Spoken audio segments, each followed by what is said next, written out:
අද වීඩියෝ කරා මම ඔයාලට ගේන්නේ Pulsar N160 ප්‍රීමියම් බයික් එකේ රිවිව් වීඩියෝ එක.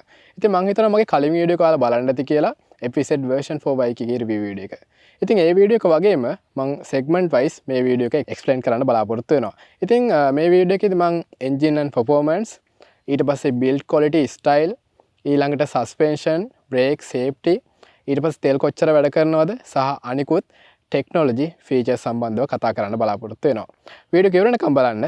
ඔබට හොඳ දැනුමක් ලබා ගන්න පුළුවන් වෙයි Pulsar N160 ප්‍රීමියම් බයික් එක සම්බන්ධව. මම මුලින්ම එනවා මේ බයික් එකේ engine and performance ගැන කතා කරන්න. එතනදී මේ බයික් එකට තියෙන්නේ 164.82 cc fuel injected single cylinder 4 stroke 2 valve oil cooled engine එකක්. ඉතින් මෙතනදී කියන්න ඕනි 160 segment එකේ තියෙන හොඳ power එකක් තියෙන බයික් එකක් තමයි මේ බයික් එක. ඉතින් මෙතනදී අපි RPM එක ගැන කිව්වොත් RPM 8750දී මේ බයික් එක ජෙනරේට් කරන හෝස් පවර් 15.7ක්.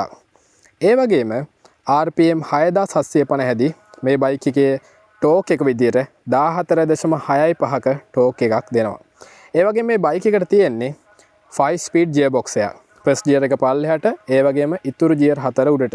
ඉතින් කියන්න තියෙන්නේ හොඳ ස්පීඩ් එකක්. ඒ කියන්නේ ඊසිලි පික් අප් කරලා ඔබට ඕනම ගමනක් යන්න පුළුවන් හොඳ පවර් එකක් තියෙන එන්ජින් එකක් තමයි මේ බයික් එකට තියෙන්නේ. දෙවෙනියට මම එනවා මේ බයික් එකේ build and style ගැන කතා කරන්න. එතනදී මම ඔයාලට දැන් පෙන්නන්නම් මේ බයික් එකේ තියෙනවා underbelly exhaust එකක්. ඉතින් මේ exhaust එක තරමක් දුරට වෙනස් exhaust එකක් අනිකුත් බයික්. ඒ කියන්නේ ලංකාවේ මෙච්චර කාලයක් තිබ්බ 160 segment එකේ බයික් වල එක compare කරද්දී මේ exhaust එක ඇත්තටම බයික් එකේ central line එකත් එක්ක තමයි මේ exhaust එක එන්නේ. එතනදී බයික් එකේ weight එක manage කරන්න, ඒ කියන්නේ handling පහසු කරන්න මේ exhaust එක ගොඩක් වැදගත් වෙනවා. ඊට පස්සේ මම එනවා මේ බයික් එකේ තියෙන මේ pace එකට. මෙතනදී තියෙන්නේ bifunctional LED projected headlamp එකක්. ඔයාලට දැන් පේනවා. ඒ වගේම day time running light තියෙනවා. ඉතින් අර aggressive style එකක් තමයි මේ බයික් එකේ තියෙන්නේ. ඒකත් එක්ක හොඳ sports look එකක් එනවා. දැන් මේ pace එක ගැන කිව්වහම ඔබට මතක් වෙන්න පුළුවන් MT-15 එකේ තියෙන look එක තරමක් දුරට මේ pace එකේ තියෙනවා. ඊට පස්සේ මම එනවා මේ බයික් එකේ තියෙන මේ LED tail lamp එකට. ඉතින් මේ tail lamp එකත් ඔබට පේනවා වෙනම අමුතුම style එකකට තමයි මේක ඩිසයින් කරලා තියෙන්නේ. ඒ වගේම මේ බයික් එක ඔබට බලා ගන්න පුළුවන් LED signal lights තමයි මේ බයික් එකේ තියෙන්නේ. ඒ වගේම කියන්න තියෙන තවත් වැදගත් කාරණාවක් තමයි මේ බයික් වල තියෙන කලර්ස් ටික. දැන් මෙතනදී බලා ගන්න පුළුවන් ඔබට මේක black color එකෙන් තියෙන්නේ. red color එකෙන් සහ white color එකෙන් ස්ටිකර්ස් තියෙනවා. ඊළඟට අපිට තව බලා ගන්න පුළුවන් sky blue color එක තියෙනවා. ඒ වගේම racing red color එකෙනුත් මේ බයික් ඔබට මිලදී ගන්න පුළුවන්. ඊළඟට මම එනවා suspension brakes and safety ගැන කතා කරන්න. එතනදී ඔබට බලා ගන්න පුළුවන් මේ front එකේ තියෙන්නේ මිලිමීටර් 37ක් වෙන upside down USD fork තියෙන්නේ. ඉතින් ඒ වගේම අපි rear එකට ආවට පස්සේ අපිට බලා ගන්න පුළුවන් වෙනවා Nitrox monoshock. ඉතින් අර better stability එක සඳහා මේ කියන suspension ගොඩක් වැදගත් වෙනවා. ඒ වගේම අපිට front එකේ බලා ගන්න පුළුවන් මිලිමීටර් 300ක් වෙන disc එකක්. ඒ වගේම rear එකේ අපිට බලා ගන්න පුළුවන් මිලිමීටර් 230ක් වෙන disc එකක්. ඒ වගේම මම මේ බයික් එකේ ආස කරන වැදගත්ම feature එකක් තමයි මේ බයික් එකට තියෙන්නේ dual channel ABS.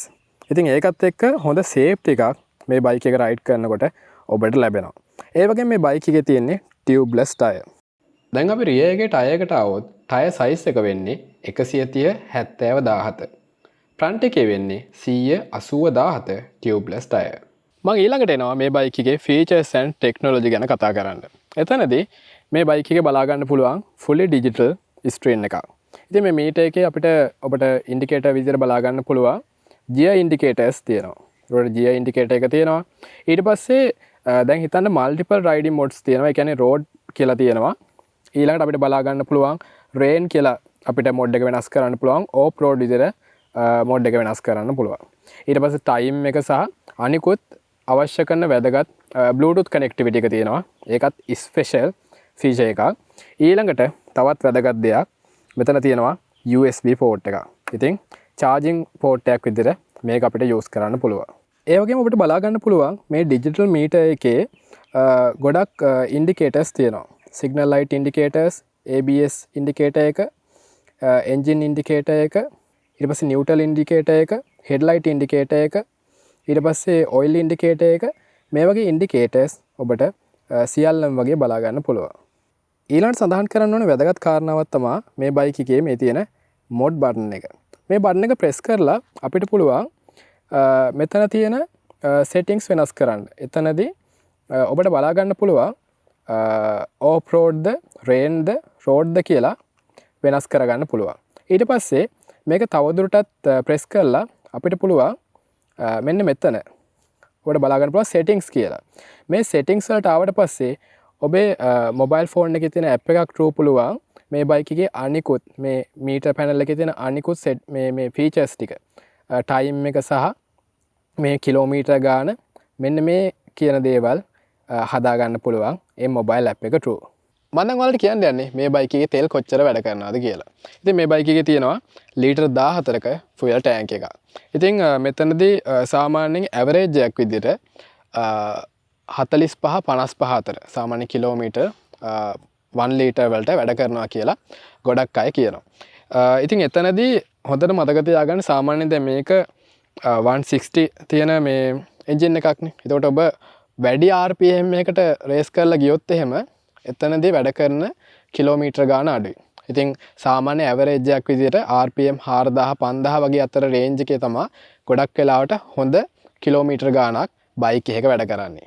ඒ වගේම මේ බයික් එකේ ග්‍රවුන්ඩ් ක්ලියරන්ස් එක ගැන කතා කරොත් 165 mm ග්‍රවුන්ඩ් ක්ලියරන්ස් එකක් තියෙනවා. ඒක හරියටම FZ version 4 බයික් එකේ ග්‍රවුන්ඩ් ක්ලියරන්ස් එකමයි තියෙන්නේ.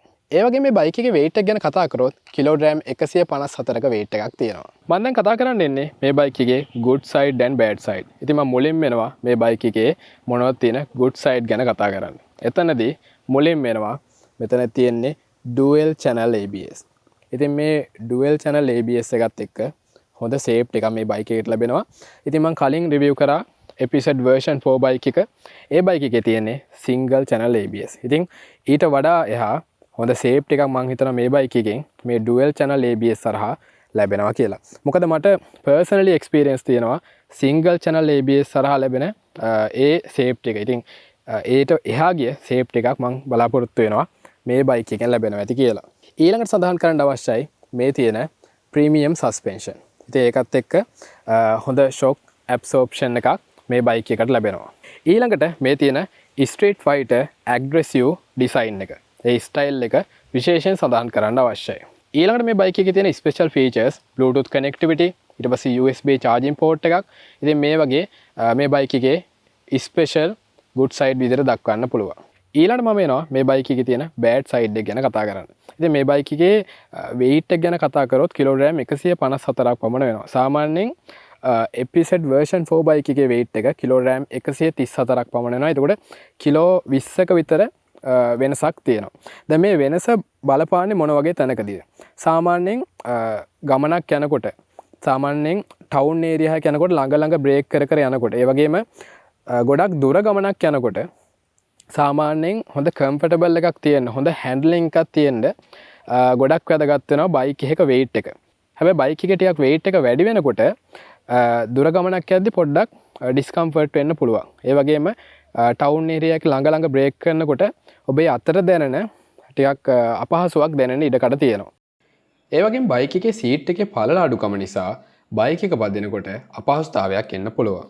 ඉතින් මම මේ බයික් එකේ සඳහන් කර ඩවුන් සයිඩ් එකට වඩා මේ බයික් එකේ හොඳ good features ටිකක් ටෙක්නොලොජිකලි සහ අනිකුත් ෆීචර්ස් විදිහට ගත්තාම හොඳ ෆීචර්ස් තියෙන. ඒ වගේම ලංකාවේ මේ වෙනකොට යන ප්‍රයිස් එකත් එක්ක ගත්තාම සාමාන්‍යයෙන් ලක්ෂ 10කට කිට්ටු වගේ මේ බයික් එක කියන්නේ. එතකොට ඒ ප්‍රයිස් එකත් එක්ක ගත්තාම සාමාන්‍යයෙන් හොඳ සාධාරණයක් ඉටු කරනවා කියලා මම හිතනවා මේ බයික් එකේ තියෙන මේ අලුත්ම ෆීචර්ස් එක්ක.